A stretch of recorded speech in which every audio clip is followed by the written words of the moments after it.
Call Barbara Kuriga, 5 minutes. Mr. Speaker, what a privilege it is to be in the House at the start of what is shaping up to be a fantastic 2015.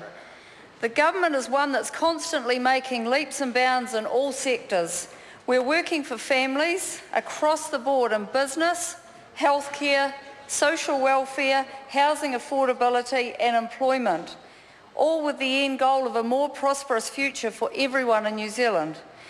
It's pleasing to see that the world-class broadband network is kicking off to a great start this year with ultra-fast broadband targets well ahead of schedule, with 43% of the planned infrastructure projects now complete. More than 500,000 New Zealand homes are now connected to fibre broadband, with over 2,000 schools able to connect to ultra-fast broadband.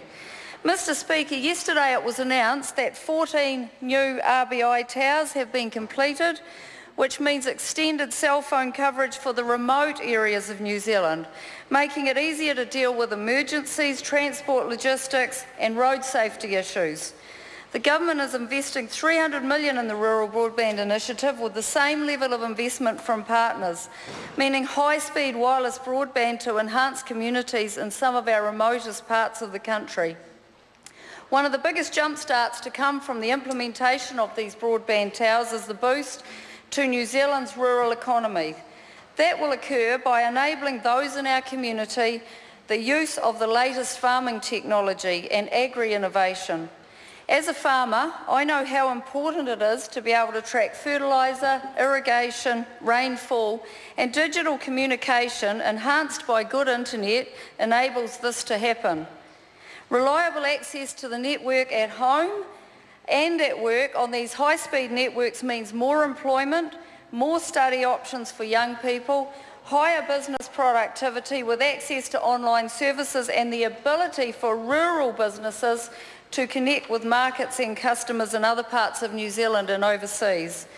One of the essential benefits of faster broadband is better access to healthcare that comes with it, which I know many New Zealanders in rural communities will be thrilled about. Mr. Speaker, rural broadband highlights the government's continual commitment to connecting the rural to the urban and and helping to close the divide that's been a little bit separated over recent years. It will provide faster broadband to 90% of our homes. I recently visited a program where children in a North Island rural school, really remote, had a program now whereby they're Skyping children in the South Island. It is seeing results like this that reinforce the message of what the government is doing. Our Prime Minister's statement on Tuesday identified a key point in the government's policy agenda for this year, and that's to build a more competitive and productive economy. And Mr. Speaker, this is happening, and this is happening now. New Zealand is doing well compared to other countries.